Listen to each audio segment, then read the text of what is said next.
it felt like there was just a little bit of unfamiliarity with the situation they were in. Yeah, and that's a good point, because how many times do you play against an Alawi in a team comp? It's not too much, but we're going to get ourselves into picks and bans for Game 2 as we have Gold Coin United going up against Tempo Storm. And the first ban coming out is going to continue to be that Cassiopeia Self. He's not going to get his hands on that one. And one of his best champions so far. He's played a lot in the Challenger Series, admittedly. A lot of different styles, too. We've seen Fizzes, we've seen Cassidins, we've seen Orianas at like last game, a lot of control mages, so he's a player that it feels like it's a little bit of a waste to ban him out unless you're specifically trying to force him onto a matchup because you've game planned around it. But once again, GCU going to keep trying to focus him down, throw the LeBlanc ban his way as well. LeBlanc ban going his way, and red side, you're going to ban Zach. That's what Tempo Storm does as we move on here. So if you're on the side of, we'll go Coin United since they took the loss, who do you want to continue to focus? Is it just Selfie? Is there another player that you want to slow down? Quas went big in that last one. Yeah, Quas went big. You can maybe look at the Alawi because it is so specific and hard to deal with. Things like the Swain are not as bad. Yeah, even a little bit the Gnar or the Kennen are probably things you've played a little bit more against, which is what they've banned out. It felt like GCU was picking very reactionary. We saw them take the Renekton early on as well to avoid giving up the Renekton and Elise combination. Then when we talk about the Tom Kench pick, there's so many things that they did reactively that maybe they ended up on some things that they didn't necessarily want heading into the game. All right, I can't see who that last man is. It's an Alawi. All right, that is. There it is. It tests how familiar you are with random champion splash arts. It kind of looks like Lee Sin kicking a little bit. Alawi going to get taken away from Quas. No more weird picks there. It does leave some other weird picks. He's got plenty in his pockets. Don't tempt Quas. He's got the Mordekaiser. He's got Vladimir. He's got Swain still up. Going to let GCU grab the Caitlyn first pick, though. And one thing I want to talk about is the blue side LeBlanc ban. You and I were talking about this a little bit earlier, and it's something that for such a strong pick, you're like, why are people always banning on blue side? And it's because it does have a couple specific counter matchups that make it really difficult to play. Things like a Cassidin, things like a Cassiopeia. And what happens is when you're on red side, you can take the LeBlanc with your last pick and get 2 bans to throw in the mid lane to make sure that the LeBlanc pick doesn't get heavily counterpicked. So it's one of those things where on blue side in the first rotation, you actually have to ban it, because if you let it get all the way over to the red side, you're not going to get a counterpick on it. If you try and take it early, they get counterpicked still. So it's one of the results of this new 10-ban system. Right, so Caitlyn going to be locked in for Gold Coin United instead of the powerful LeBlanc who got banned out earlier by them. It's going to be Thresh back on the Hands of Sheep and Wiggly back on Elise. So 2 comfort picks here for Tempo Storm. Yep, 2 comfort picks, 2 things that they used last game to pretty good effect. They're strong champions in pretty much every regard. Good takeaways as well. No Mad Life Thresh is something you're pretty happy about. And as a result, GCU going to run it back mostly the same as well, potentially. Already the Rek'Sai locking and now hovering the Tom Kench. Like we said, it's a good pick into the Thresh and the Elise. It's just didn't quite work out last time, but maybe it'll work now that the Alawi's already taken off the table. Yep, Tom Kench, no more sneaky damage coming out of the Alawi. And I want to go back to that Caitlyn pick very quickly as we're waiting for Tempo Storm to lock it in, because we talked about these AD carries. They haven't quite performed like what we thought they would. Revan picking out that weird Jace, almost pulling it out again. Yeah, and got a little scared. Yeah, but both players not really performing too big in that last one. It wasn't a story that was much about the AD carries. Rikara was trying to get involved, but it did feel like the Fly and Rikara combination did struggle in team fights to really take out the members of GCU. Maybe it's because the front line didn't have the setup that they would need to be able to walk forward confidently, because you are playing against an Orianna who can kind of put that ball past the front line, so it splits your team up now that you have to kind of walk over that ball one way or the other. Instead, they're going to grab that Renekton early on, and this is the combination that we said maybe GCU was reacting too strongly to it, trying to break this one up. Now Tempo Storm's going to play it and show if it was worth that takeaway last game. That's right, Elise, Renekton. Heavy dive in that one. Quas going to try to show Solo how it's done, because Solo kind of got bodied a little bit in that last game. Yeah, I mean, in the one-on-one, he was doing mostly fine. Did get chunked out a couple times, but had a little bit of a small CS lead against the Alawi. It wasn't until later in the game where he kind of fell apart and kind of kept getting these Alawi E's on him. He gets chunked out before a fight. Didn't find opportunities to really get good flanks off, so now he's going to get his chance to play what he wants. The Gnar will not be what he gets to play, though. Nope, Gnar and Talia getting taken away. Varus banned away from Rikara, from, who's it? Oh, from the mid lane. Okay, so, from Revan. There we go. Sorry, I got a little bit confused there. So, Rikara comfortable on the Caitlyn. We'll get the final ban. It's going to be Ashe. So, Revan's champ pool gets a little bit smaller there for Tempo Storm. Yep, you see one of the offsets here on the side of GCU. They already have their AD carry. Tempo Storm already has their top laner. The Taliyah ban is just more fly focused. We talked about how great he is roaming. Taliyah, the best roaming champion in the game currently, so yeah, I probably want to keep him off that. And then the Gnar pick is, like we said, one that's kind of come back in the meta. Something that does well against Renekton because you're able to play the range game for some of the early levels, and then when you start transforming, you actually scrap pretty well with Renekton. So not going to be an option there, and we see the Kalista lock in for Revan. Yep, Kalista locked in for Revan. Fly going to take the Orianna away from Selfie. Again, the safe pick on the blue side if you get countered. Yeah, very safe pick. Works well. We talk about wanting setup. The Rek'Sai is pretty good setup overall, and if they do end up going with this Rumble, one of Solo's favorite champions, they're going to have a pretty nice combination here where you get the knock-up, you pull everyone together, and then Rumble layers his equalizer on top of that. It's a decent matchup into Renekton as well, so overall GCU probably a little bit more happy with how this draft is looking, at least in terms of comfort. Right, we haven't seen a lot of Kalista out in professional play. Does come out a lot more in professional play than it does solo queue, where it's super rare. However, Revan going to show off his skills on that. We're waiting for the final mid lane pick, and there it is, possibly the Kassadin, 3 seconds left. Yeah, they're gonna lock it in. So Kassadin into Orianna in the mid lane for Selfie. Not a great matchup for Kassadin, but the thing about Kassadin is as long as you get out of laning phase fine, you'll still be able to do what you want in terms of getting easy access on the back line, split pushing, collapsing on different members. And so usually when you see the Kassadin pick, it's in response to something he already has a good matchup into, but Selfie kind of saying, nah, I'm pretty sure I can beat Fly, no matter the matchup. So solid stuff here by both of these teams as they continue to go ahead and wait for the timer to go down. But I'm really excited to see the Kalista. I do like it. It's something different as he's going into a tough lane. But once they get out of the lane, you can see some interesting ult interactions with Sheep and Revan on that bot lane duo. Yeah, and I think Kalista is a decently strong pick. It's a little scary into Caitlyn just because traditionally that's one of her worst matchups, the range advantage becoming a big nuisance for her because Kalista wants extended trades. Caitlyn wants basically the opposite. She wants to dash in or walk in and out of the auto attack range and just pelt you over and over. So not something that you love doing, but against a Tahm Kench when you have Thresh, really not that bad because you're not going to eat as much harass as you might normally. Still have to kind of worry about that, but we'll have to see. Especially if Santorin starts making his way down there early on because they destroyed that lane with that first gank. They definitely did. We do get to see Ricard on that new Pulse Fire Caitlyn skin. Oh, look at that. It's beautiful. Great gun. No hat necessary. I love it. I'm not much of a skins guy, I'll be honest. I rarely notice them. I don't know if you saw. I thought the Santa Braum skin. Yeah. I thought it was Lobster Fisherman Braum. I didn't realize that the marker was supposed to be a a reindeer on the passive. Reindeer, man. Looked like a lobster. Why would Braum be like getting lobsters? Because he's a manly man. He's fishing, getting lobsters. It makes perfect sense to me. Okay, I it's guess red skin. Lobsters in like the frozen area of Freylord. I don't know. I don't know about that. I think maybe some cod. And you could get fisherman Braum, but that's about it. Lobster Fisherman Braum specifically. All right, that's enough about fish here other than Tahm Kench on the map. He's a catfish, right? I believe so. Frog, catfish. Okay. All right, well, that's a stretch. I'm going with catfish. He's going to have to deal with it today. As we do see both teams kind of set up the line of scrimmage, no one going for a deep invade to start. Nope, looks like it's going to be pretty average starts for both them. Jungler's going to be working on their Raptor camps to begin.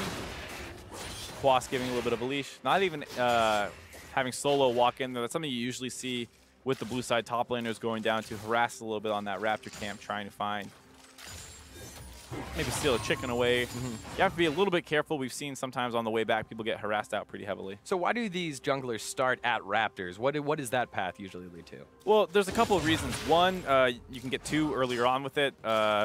When you clear all the little Raptors away, you can get that early too. It respawns faster as well, so your second clear, if you're playing around like the 4:30 timing, you'll often see people going back to their Raptors right away to get more XP.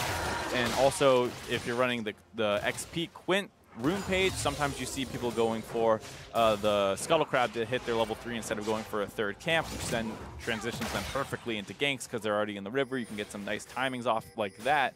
And that's something that you see actually Santorin doing right now on the top side. He did the first 2 camps, and now he's going to be going for the Scuttle Crab in the top river. Get some vision out for Solo to make sure he's safe to keep pushing, it looks like. Maybe even going to go for his own invade. goes over the wall, takes the blast cone over, is going to be able to most likely grab these Krugs away. And so this is some of that early counter juggling that can come in with that kind of clear. A lot of mind games going down between these junglers. He's going to stay for the full clear, so Santorin's going to find a little bit of a lead here. I guess, does he have the possibility of diving this early on? Is it too early to try to find something on the Quas here? Quas is shoved in. It's not so much about the timing so much as the health bar. Quas, despite getting shoved in, is still relatively full health as Wiggly tries to make a pass on the fly here. Yeah, flying a little bit of trouble, able to flash on over. But Wiggly, with the right pathing, is able to find, fly, and burn an early summoner spell. Nice gank by Wiggly there, and buying some room for Selfie to farm up. One of the most important things as that cast, and like we said, is get to that level 6 unperturbed. Being able to get some space bought for him by Wiggly while Santorin was up on that top side, it's going to be super useful. Taking a look here on the bottom side of the map now. Both AD carries farming up. Revan a little behind as expected. Rakara shoved all the way up. No ward placed yet for Mad Life or Rakara. But either way, they're going to continue putting down the pressure, and they know that they have help on Santorin on the bottom side. Yep, Santorin leaving his topside jungle up for a super long time. A little bit of a strange path here. Might be a little bit of an instance of trying to do too much for his laners, but he is keeping the counter jungling up. Already took the Krugs away, now working on this Gromp down the other side. But meanwhile, Wiggly is much more focused on lanes. Already turned one in the mid lane. Was hovering around this top side just out of the fog of war. Yeah, maybe trying to sneak into the top lane, but oh, give it away early. That's it. Quash trying to get the stun down solo. Barely able to walk that one out on Rumble. He's going to be safe. So gank thwarted. Advantage heading on over to Santorin. Small little gain on the Gromp. Yeah, very importantly, Wiggly showing in the top side means that potentially Santorin might be able to play this one over the wall. He does have the Rek'Sai, one of the best champions for ganking at this angle. If Sheep and Revan walk forward, they might find an opening, but never mind. Fog of War playing tricks on me. He's already way out of there. He walked himself out of there. I'm guessing Rakara and Mad Life stepped up a little bit too early because we saw Revan and Sheep just kind of walk away. So good read there by that bot lane. Wiggly coming back to the mid lane. Fly does not have any flash, and he's going to get in a little bit of trouble. Will be able to get away. Skittering Frenzy not going to be enough. And so the Spider's not going to do enough. Santorin now trying to go down onto Selfie. Selfie able to walk that one out as well. But flash is blown. Yeah, overall, both teams playing this one relatively well. Tempo Storm wants to punish the flashless Orianna. A nice cleanse by Fly lets him continue walking out of there. Santorin, without having to burn flash, able to move on to those guys. Almost finds the kill, but not quite enough damage available to him, and Selfie's able to get out. And touching on that point about the bot lane backing out, that's one of those things that in competitive play comes down to just how well you communicate as a team. You know that when your jungler shows on the top side and you don't know where the jungler is, the obvious play is to make one on the bot side. They don't have good vision control down there, so yeah, it sucks to convince yourself, hey, I should walk away from this wave and just give up a little bit of CS until I have more information again.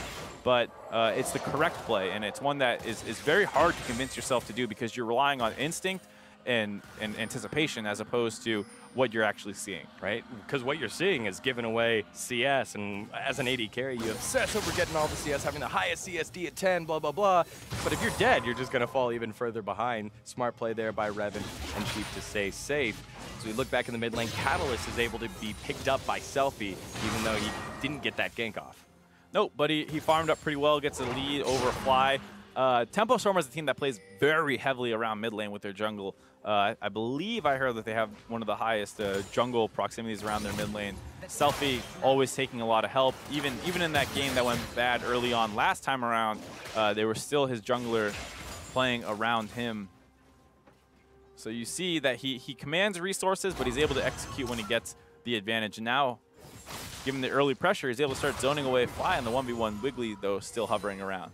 Yeah, Wiggly's been very active in the gank game, trying to find his way in and get an early lead. Fly doesn't have flash for a little bit longer, did get donated the blue buff, but instead Wiggly's going to rotate his way back over to his red buff and just start to farm up again after giving up that early CS lead. Let me see, Santorin doing what he does best. Still has a little bit of that power farming jungler in him. You may change the Rek'Sai, but you won't change the player playing Rek'Sai. Truer words have never been spoken, D-Gun, as Solo getting wrapped around on a little bit here as he pushed in top lane. Yes, he does. Quas able to land the stun. Trying to toast the buns of Wiggly, tries to turn it around as well, but here comes Santorin. Nice knock up on the right target, but now did Santorin get himself in a little bit of trouble? Void Rush gets Wiggly very low, but it's not enough. Renekton picks up the first kill. Solo did not have ultimate available there. He had used it earlier in dealing with the wave, and as a result, when there's a 2v2 breaking out on the top side, Rumble is missing the most critical tool for his early game power. Ends up losing that one as a result. Santorin trying to get that kill onto the Elise, but doesn't quite know the damage well enough, perhaps. Oh, nice aggressive play coming out of Quas, sitting on the equalizer. The only thing that's getting equalized is nothing because Quas takes all of the gold there. 300 heading over to him on that kill. Nope, nothing getting equalized there. Tempo Storm gets a 2-for-0. I guess equalizing the gold lead a little bit. Now only 100 ahead about after there's some advantages down in the bot lane. And like we were saying, that CS advantage for Santorin. We said the Caitlyn was a little bit annoying. Not as annoying as an Elise or Renekton. One of the reasons they tried to split this duo up.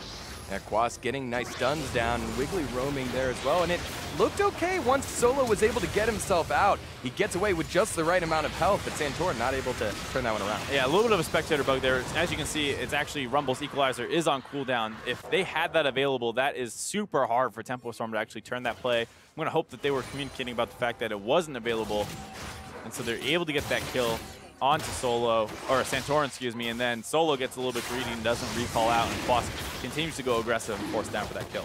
So here is Quas on the bottom side of the map, I guess after recalling, and we'll take this sneaky Drake away. It's the Infernal Drake. It does get reset a bit, but with the pink wards down, or with the control wards down, the vision ward's not able to do anything. Smart play there by Tempo Storm as they continue to push their lead for later. I actually really like that play out of Tempo Storm. It's very hard, despite the fact that they have all these kills, to get that Infernal Dragon down the bot side, given the fact that Caitlyn has pressure almost the entire early laning phase against Tempo Storm. So while you did get those 2 kills, they're on your top laner, and that gold's not really helping you get an objective unless you bring it down. And with it being an Infernal Dragon, you know, the most important dragon by far, despite whatever North American casters might try and tell you otherwise. You mean it's not Cloud? It's not Cloud. Are you sure? I've been told. Statistically, it is not Cloud. Okay. It is Infernal. Cloud is close to the other 2, though. It's worth noting. But it's a great play out of Tempo Storm. Bring Quas down, run him down there, get the dragon, teleport him back top, worth the advantage. Solo had already used his teleport to get back in the lane, so you know there's no threat of potentially giving up global pressure to go for it. Really smart play out of Tempo Storm overall. Now the junglers both on the top side of the map. Wiggly trying to find a way in there. Quas trying to shove it in so that Wiggly can get a lane gank in, and he did do a solid job there. Quas holding that wave perfectly, but look at the ping right there on the mini-map. Solo has sniffed that one out, knows that Elise is there, and so Wiggly's wasting a lot of his time. Yeah, Wiggly's wasting his time, but also kind of wasting Solo's.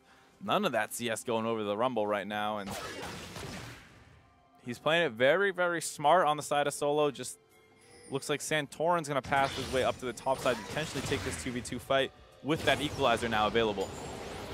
So Solo does step up, walk into Wiggly. He's sitting on top of the minion wave so he doesn't get cocooned. That equalizer equalizes nothing, and now Solo's on the run. Wiggly getting a little bit toasted there. Santorin does finally show up. Quas putting down the Dominus, dealing a little bit of damage, but able to walk away. This gank for both players looked a little botched, but here comes Selfie. No riff walk needed until possibly the last moment. Quas getting a little damage down as well. Selfie gonna take that one over. And there it is, the mid lane roam heading over to Tempo Storm. I don't know exactly what Solo was thinking there. I mean, he had the Rek'Sai coming up the backside to cover him so he could actually push that wave in, but he doesn't wait for Santorin to be in range. If he plays that one a little bit slower, you might actually be able to get a kill onto Wiggly. Doesn't end up happening. The equalizer was not particularly good either. He tries to wrap around, but there you see the advantage that Castling can have after he gets level 6. That roam heading up to the top side, securing the only kill in that engage. So taking a peek back down here on the bottom side of the map, the only lane truly winning here for Gold Coin United. Rikara 124 to 107 in CS for Revan, or over Revan. And they've got to find a way to play around that so that they can transition out of this terrible laning phase that's been happening for Solo. You would like to see maybe Santorin head down there. It is hard to gank that lane, but maybe you can set up a situation where you're just sieging in front of the turret, even though the gold lead is relatively close, game circumstance is actually pretty bad for the side of GCU. Selfie has got out of laning phase, has complete control of the mid lane for the most part now. Top side, the Rumble has been shut down a little bit by the Renekton, still farming decently, but Renekton has a lot more kills, and when the turrets start falling, Solo will have to be careful in the side lanes with the Castellan able to collapse very, very easily. And then even though you do have that advantage down the bot lane, 20 CS is great and all, but the turret's still relatively healthy. It's not something that's going to get taken too quickly. So Tempo Storm also grabbing that Infernal Dragon means, despite what the goal might tell you, this is actually a great early game for Tempo Storm. So taking a look here at the Orianna Cassidy matchup, should Selfie be winning that hard right now?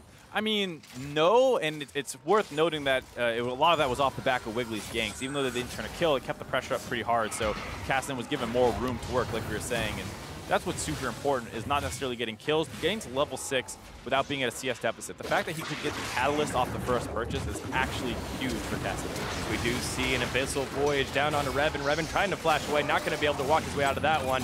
Chomp goes the Revan, and down he goes. Madlife going to pick that one up. All three members getting an assist. Oh, a bit of a misplay there by Tempo Storm. They saw that some of the bot lane was out of lane for GCU, thought that Revan was going to be safe to walk forward, but what he's not accounting for is that global mobility that comes in from the Tahm Kench. They teleport behind him with it, get the first kill, and with that, finally able to take the first third of the game. Actually, huge for them. We were talking about how they needed to find some way to get something going around the bot lane. They do it by faking out around the mid. Yep, and we kind of questioned in Champ Select the Tahm Kench pick, again, going back over to Madlife, and we're seeing the mastery of the champion and how that can affect the game from across the map. And there isn't another, there isn't a lot of mobility on the side of Gold Coin United other than Madlife, maybe a little bit of Santorin. Nope, not too much mobility. And during this time, of course, both teams still trading objectives pretty heavily. Tempo Storm did not want to give up that turret for free. Stayed up in the top lane. GCU continued to push in the bot lane. Ends up a 1-for-1 turret trade. Rift Turret's still on the map. I'd be surprised if Tempo Storm doesn't take a look at it at least. It does look like the pings are going down there. Not a lot of vision, as we do have a replay of the fight on the bottom side of the map. Yeah, there you see the teleport coming in. All too easy. Like we were saying, there were people up in the top side pressuring around Selfie a little bit, which makes Revan think that he's in the 1v1 versus Rakara. Not actually the case, as the Tahm Kench brings in the jungler and they get that kill. So during that time, Tempo Storm able to take the Rift Herald. And that was one of the big catalysts in the last game that helped them catch back up when they dropped it on the bottom side of the map and shoved across the bot lane. You see Selfie thinking about Moot going in there, catches a glimpse of Tahm Kench, says, uh-oh, I'm not actually going to use this W, and he just walks away.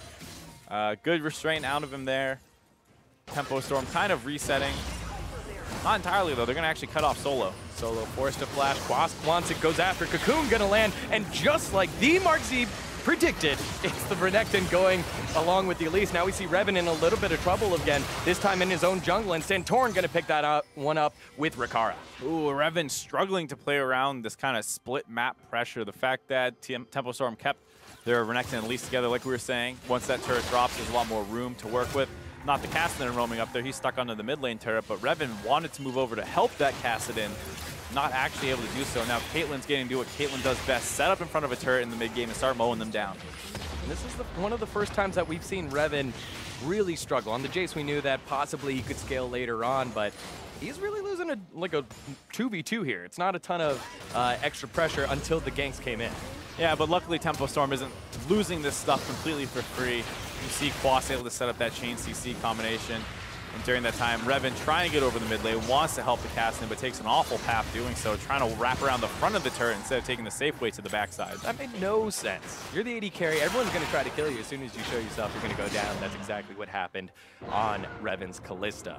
Yeah, no flash available either. So even if you can say, oh, well, maybe he's trying to make a play happen, the two of them, Cassidy and Kalista, but no flash available, you're just going to get jumped on right away, and that's what happened. But Tempo Storm wants to answer back. They drop the Rift Herald around the mid lane. Rift Herald does do a decent amount of damage onto the tower, but Revan was not strong enough to get in there. Quasp was on the bottom side of the map, so they couldn't brute force it right away. Death Sentence will land onto Madlife. Does get caught with the Cocoon, but enough has been done by Gold Coin United to repel the push. GCU does keep the turret alive. Pretty important over the course of this game to not lose your mid turret early on. Does open the map up a lot for different angles of collapsing. And the fact that Tempo Storm did not have Casted in there meant they didn't want to take that fight. Selfie was instead heading up to the top side. A little surprising to see them brute force it that hard, given that they weren't going to use everybody available to do so. Selfie now able to go ahead and split here at level 12, has that second level Rift Walk. That just deals a lot more damage and is a little bit scarier, especially if you're solo who's 0-3 and don't have any MR. That said, I'm a little surprised to see the Casting up against the Rumble instead of up against Orianna. Face check solo right here. Yep, getting a little toasty is Selfie. Here comes Santorin. Rip walk away is going to be enough. Santorin will use Void Rust. Nice flash away! What a play by Wiggly to get the cocoon down, but Santorin does salvage it. Sheep able to land a death sentence down on his solo, trying to toast some spiders. Very close, will not be able to get it, but here comes Mad Life. Teleport is coming in now by Quas. Does get the kill, is solo. Quas comes in late, and a great play does get turned around by both teams. Oh my god, Wiggly. Great prediction on that Rek'Sai ultimate. Also well played by Selfie to flash out of it, but too little, too late. And this is what we're talking about, some questionable lane assignments out of Tempo Storm here. The Rumble obviously does not do super well into casting, but it does much better than an Orianna, who has been mostly shut down over the course of this game.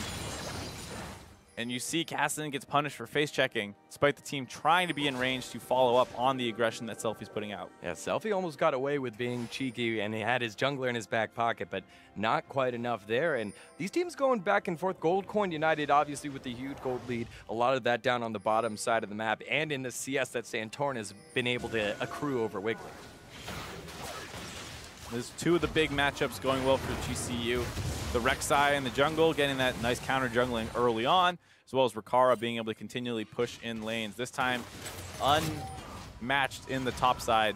We'll take another look at that play. And here you see Kassadin, not a great matchup into solo. Doesn't do a ton of damage. And now, as soon as that Prey Seeker lands, going to get that follow-up with a nice flash out, just the cocoon, but not enough to actually finish him off. The Rumble Equalizer with the Tiamat proc getting that kill. And then Sheep wants to help, but Solo's pretty healthy and does a lot of damage to the Elise, who has no defenses built. Yep, toasted spiders.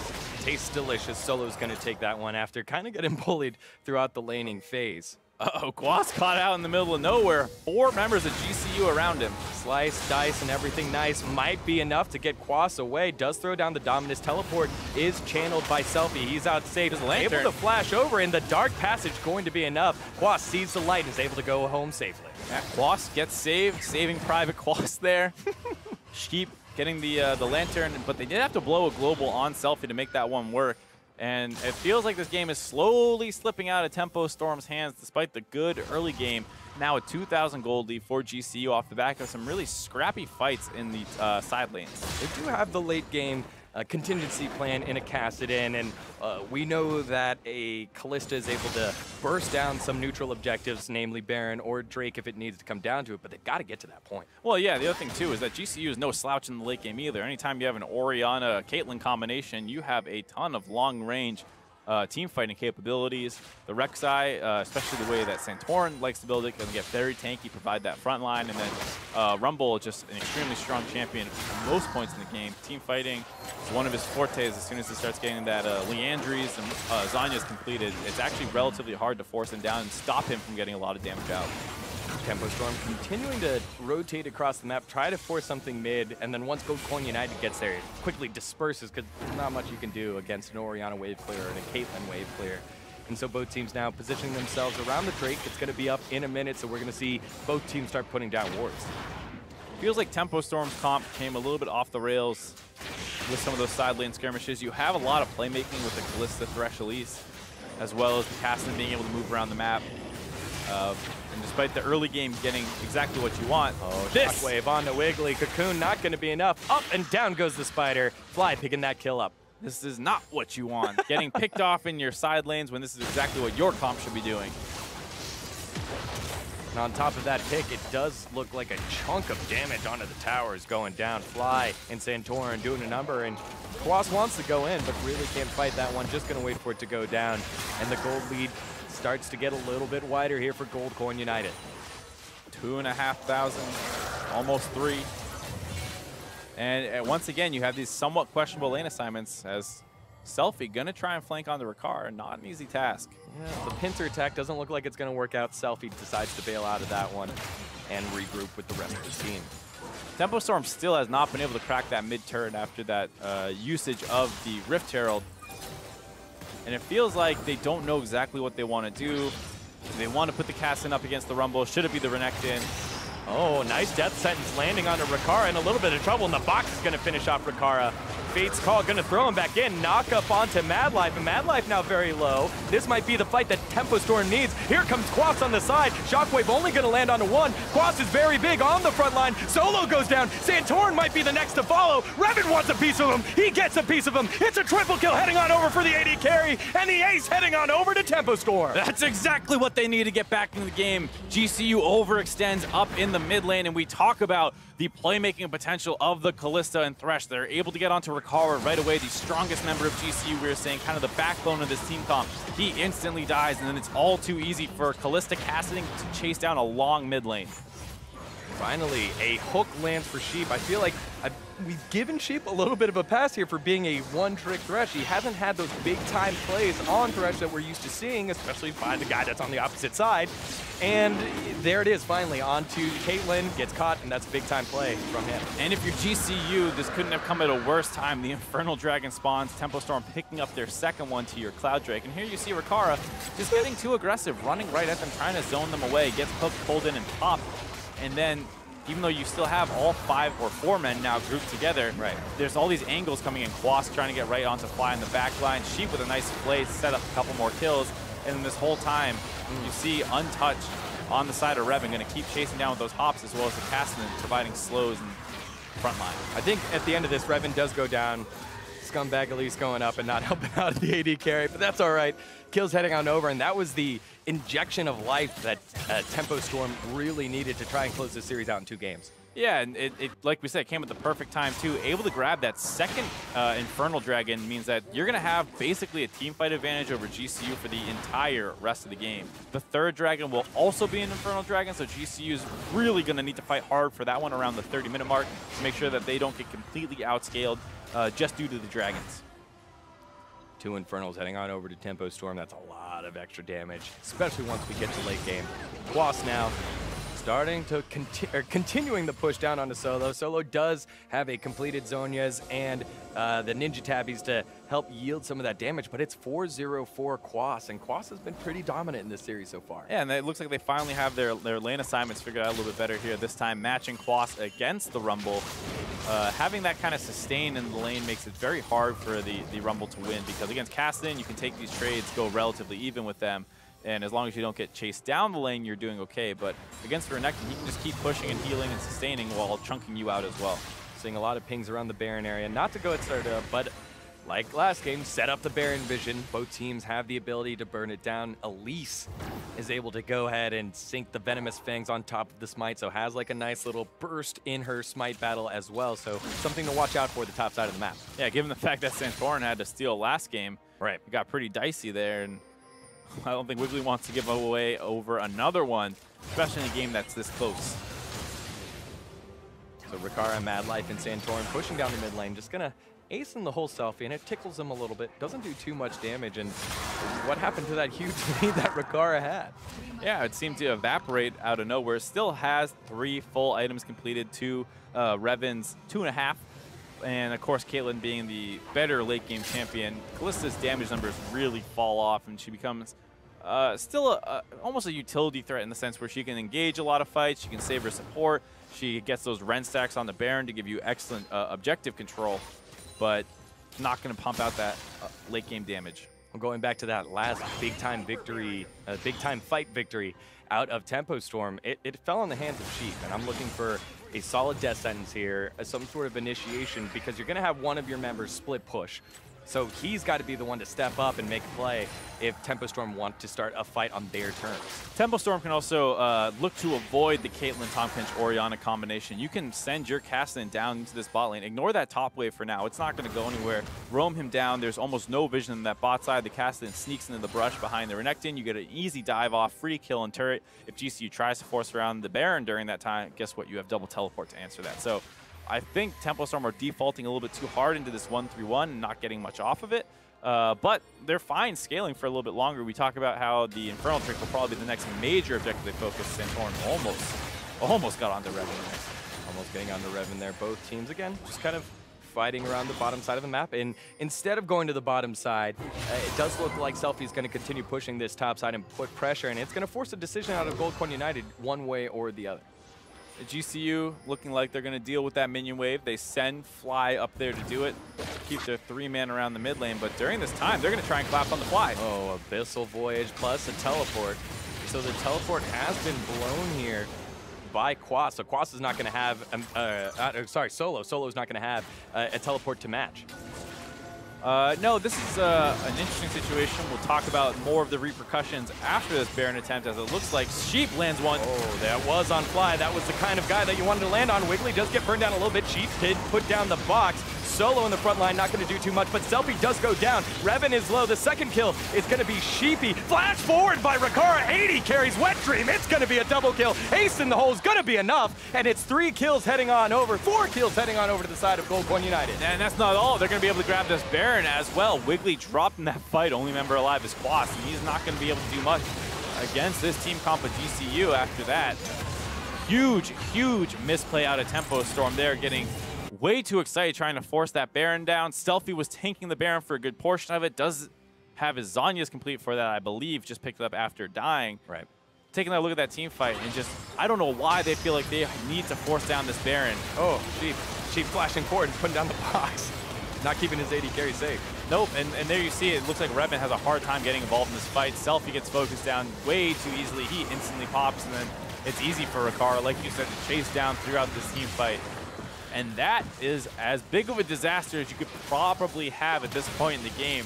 Huge gold advantage going over to GCU. Their comp pushes extremely hard. You do not have good wave clear on the side of Tempo Storm, so dealing with a Baroned up Caitlyn Orianna comp, 29.5 minutes into the game, is almost impossible unless you're going to just pick a fight instantly. And one of the key moments of that whole play is that Fly cleansed the hook. You know, we were saying it, Sheep make a play, Sheep make a play, finally lands the hook and tries to flash forward on someone that isn't there anymore.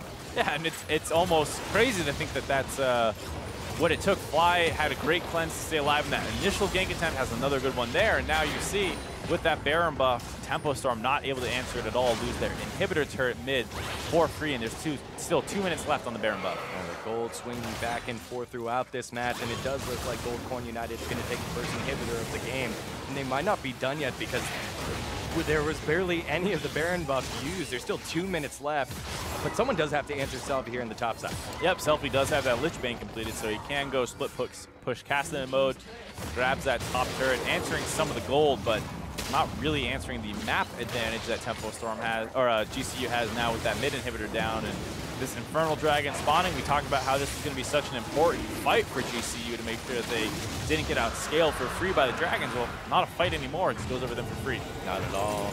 And it does look like Tempo Storm wanted to push down the mid lane, get mid control before they rotated over to the Dragon. Not able to get there in time, and now it leaves only the Elder Drake left. So 2 Drake to 2 Drakes, 2 Infernals to 1 Infernal, and 1 Ocean Drake on the side of Gold Coin United. But GCU looking pretty after that last fight in the river. Yeah, and I gotta say, I absolutely hate that decision out of Tempo Storm, starting all the way back with the Quas teleport in the top lane. Such a gamble, hoping that you somehow get that kill there. GCU answered very quickly with Solo matching the teleport, and from there, you can still say you have a small advantage because you have the double teleport available. You can group up Quas and then send Selfie down to that side lane, and he can start putting split push pressure on. Maybe you have the teleport advantage, but I still don't like that as much as roaming both of them down to the bot side to get a pick off onto the Rumble. Either way, that doesn't mean you have to go force a Baron right after, which is the big critical failure that happened on the side of Tempo Storm. It was exciting. It was definitely exciting. That's an exciting way to lose a game. I'll give you that.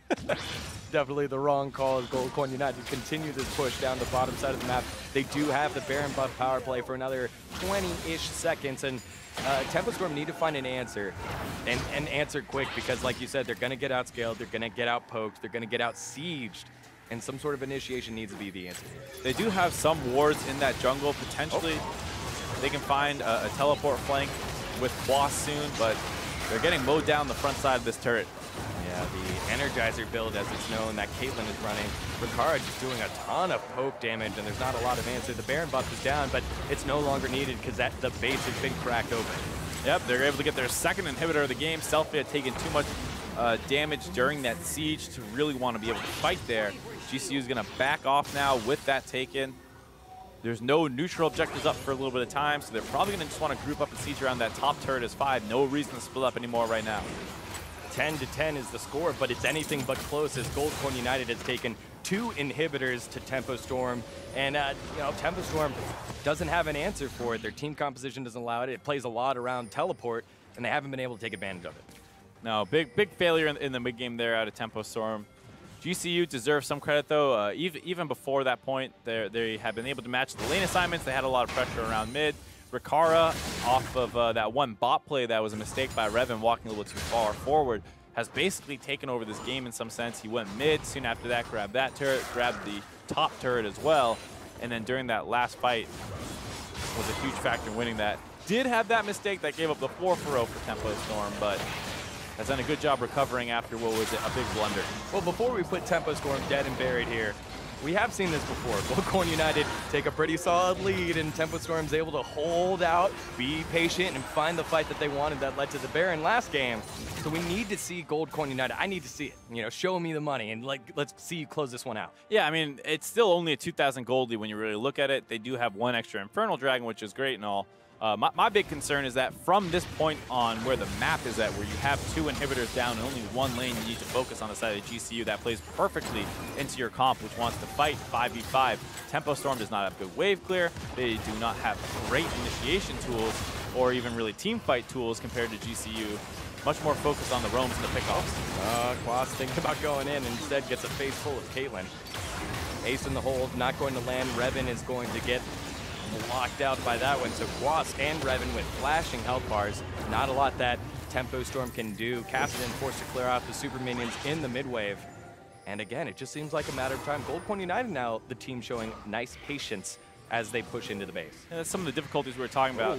Hold that thought as the teleport comes in, looking for this flank onto GCU. It is a nice cocoon gonna land. Knock up onto Quas. He's not able to get to Ricard. Selfie is able to get a little bit of damage down. Shockwave only gonna hit 1 on Sheep. Wiggly trying to shut down Ricard. Not gonna be enough. Selfie's able to pick up Solo though. It's just 1 kill for 1 kill, 2 kill for 2 kill, and it's a double kill heading on over to Fly. And it's a 3 for 2 so far. GCU getting away from that one juicy. Tempo Storm not actually able to get onto Ricard there. Selfie did not really get an opportunity onto him. You saw both Wiggly and Quas go very hard on him, but they didn't get involved. And after Fly and Ricard kite out there, the important core of the comp, where Caitlyn and the Orianna are safe. And so even though you do lose 2 of your frontliners, that's completely fine when you're trading it out for the mid lane or the enemy team. Smart play there by Ricard, knowing that his job wasn't necessarily to deal out damage, but stay alive. And he did that long enough for the rest of his team to blow down the divers on the side of Tempo Storm as they continue to push in. And now 3 inhibs, things looking grim as the Baron is spawning. Yeah, Selfie tries to get involved through the front line, get some damage onto Ricard there, has to flash out after getting a little bit of focus. And now there's no coordinated effort onto Ricard. Quas goes in, then Wiggly. And during this time, Selfie jumps into the front line. He gets focused down too easily there. And this whole time, Revan's trying to melt through the front line, but it's too difficult to do. And during that replay, GCU is able to take up a free Baron, given the fact that they have triple inhibs down already. So it just seems like it's a matter of time. Goldcorn United has looked like the better team so far, and they're continuing to prove it as they push down the lanes with Baron-empowered super minions, double super minions. It's going to be very, very tough to find any sort of way for Tempo Storm in this one. Yeah, I think you can start getting ready for Game 3 here. If you're the coaching staff, going to be figuring out what went right and wrong between these 2 games, what adjustments you need to make. I actually like the comps out of both teams. It just felt like the execution was on Tempo Storm. They were the ones who needed to find the plays with their 1-3-1 comp and make sure that Caitlyn Orianna didn't just end up in a situation where they could group up and melt things down. Right. And they failed to execute quite right and went for a risky teleport play on the top side, then into a risky Baron. All that came up flat, and GCU gets a monster lead off of it. A monster lead with the Baron buff and the Elder Drake. They want to take everything here, get the complete game. Not necessarily the perfect game, but the complete game. No Barons, no Drakes. I guess they did have no Elder Drakes left, no inhibitors left to defend either for Tempo Storm. Gotta get our nomenclature here right. All right. That's not a complete game. Not a complete game? No. Not the perfect game, as we do see Solo using Zhonya's a little late, but will live. Quas does get taken down by Ricard. Selfie's the next one to fall here in a second. Gonna sit on a trap and get taken down. Sheep the third to go, and that's gonna be all she wrote. Revan, the only one left alive with Wiggly, able to block that ace in the hole, but that's gonna be the ace for Gold Coin United. They're gonna take the victory here, 17 to 13, as the dives are real to the side of Gold Coin United. 1-1 is the score of this matchup, so solid stuff here by Gold Coin United to bounce back after that Game 2 loss. Yeah, it was a big mistake out of Tempo Storm in the mid game that really brought that into GCU's favor. Really nice showing out of Ricard in particular. Had that CS lead the entire game, basically off the back of his own laning. It is a favorable matchup, but as long as you're executing what your champion's supposed to do, that's all your team should need, assuming you have a good draft. And they had a really good draft. So once they put the Caitlyn out of that bot lane, grabs that first turret, starts roaming around the map, takes a couple more turrets, make sure that gold lead is still pretty close, because elsewhere, things were going super in favor of Tempo Storm. Yeah, you know, Quas was really taking it to Solo on the top side of the map, but Solo showed a little bit of perseverance, made some nice plays, bringing pressure to his side, and was able to hold on until Gold Coin really scaled up. Yeah, and Selfie as well was having a good early game. Wiggly and him were combining to create a lot of pressure around the mid lane. Once he gets 6 and gets his catalyst, it's basically off to the races for Selfie, and he starts influencing, like you said, that top side with Quas. And it felt like, uh-oh, here are the two split pushers getting really online for the side of GCU, and they just need to hold on around mid lane, and eventually they'll be able to find some openings. You know, well, if you have two split pushers, a team fight in the mid lane is not what you want, and that's exactly what happened here for TS. They were able to go ahead and get themselves an ace 23 minutes into the game. Yeah, and this is basically off the one big mistake that Ricard made this game. He walks way too far forward, right into the thresh hook. Now it's just a chase down. Their mid turret's already down on the side of Tempo Storm, so that actually elongates the lane and gives more room for Tempo Storm to chase. They get the second kill, and now the Renekton, the Cassidy, the Callista, all champions who love running forward and getting these chase down kills as people are trying to escape. Ends up an ace. Revan does go down, has that turret aggro on him right here. Unfortunate, but that's what kind of gave them their big lead, because while they had a decent early game, they had stalled out a little bit in the mid game trying to find opportunities before that play. And then from there, they probably should have been able to win that game with how big of a lead that team fight gave them. Right, and after that, we're thinking, uh-oh, here it goes again. Gold Coin United giving a game away to Tempo Storm, but they're able to strike back with the 4-0 and a big-time Baron play at 28 minutes and 30 seconds. Yeah, I don't know exactly what Tempo Storm was thinking here. They just used the the teleport on Renekton, and then they feel like they have to force this Baron. It's a disaster. Sheep hits the hook, thinks that he's going to be able to get a nice flash follow-up, and the cleanse has already come through. So for the most part, Fly is completely fine, and they're going to keep chasing through. Revan, or Ricard, excuse me, untouched, able to run through that fight as Caitlyn and grab a bunch of kills. The Baron comes off the back of this, and like we were saying, there's no chance for this 1-3-1 comp on the side of Tempo Storm to contest a Baron up Orianna Caitlyn comp for GCU. Yeah, and you know, Sheep playing the Thresh that Mad Life has made his career. He's probably changed the way that we look at League of Legends because of that, being like, hey, it's my time to shine, and makes a big blunder, and that allows Gold Coin to come back in. But we have one more replay for you. Gold Coin putting the nail in the coffin after taking the lead, and we really wanted to see them do this. This is something that Tempo Storm had to force here. They already had 2 inhibs down. They can't risk the third. Selfie does not find a great angle in, kind of has to wrap around the backside, gets rooted up by a trap, gets the equalizer on top of him, has to force the flash down. He's really the big backline threat. Wiggly and Quas mostly kind of form a setup as well as good follow-up damage, but if you don't get the Cassidy actually in the backline, getting that empowered Lichbane W off, you're not going to actually kill Ricard, and that's the case. Is he gets untouched. They do melt 2 frontline members down, but like we said, the important 2-man core of that Caitlyn and that Orianna able to survive throughout that team fight, take the third inhibitor, and the game's basically over from that point. So on Tempo Storm's side here, you've got an AD carry on the backside named Freeze, a great player, EULCS, NALCS, Challenger Series. He's been around for quite some time.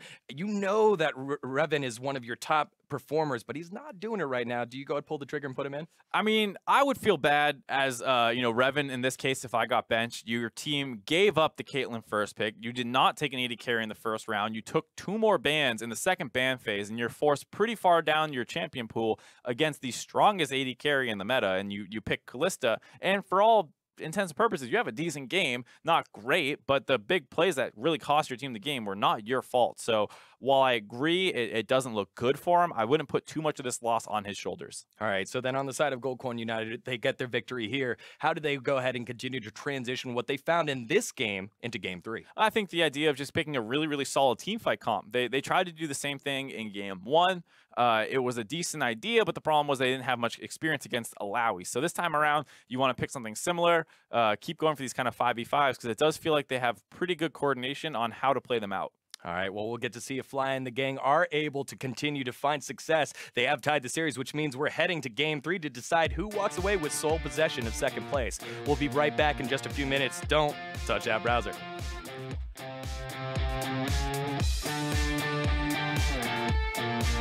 Nice knock-up on the right target, but now did Santorin get himself in a little bit of trouble? Void Rush gets Wiggly very low, but it's not enough. Nice aggressive play coming out of Quas, sitting on the equalizer. The only thing that's getting equalized is nothing because Quas takes all of the gold there. Nice flash away! What a play by Wiggly to get the cocoon down, but Santorin does salvage it. Sheep able to land a death sentence down on his Solo, trying to toast some spiders. Solo goes down. Santorin might be the next to follow. Revan wants a piece of him. He gets a piece of him. It's a triple kill heading on over for the AD carry, and the ace heading on over to tempo score. Solo in the front line, not going to do too much, but Selfie does go down. Revan is low. The second kill is going to be Sheepy. Flash forward by Rakara. 80 carries Wet Dream. It's going to be a double kill. Ace in the hole is going to be enough. Wiggly trying to shut down Rakara. Not going to be enough. Selfie's able to pick up Solo, though. It's just 1 kill for 1 kill, 2 kill for 2 kill, and it's a double kill heading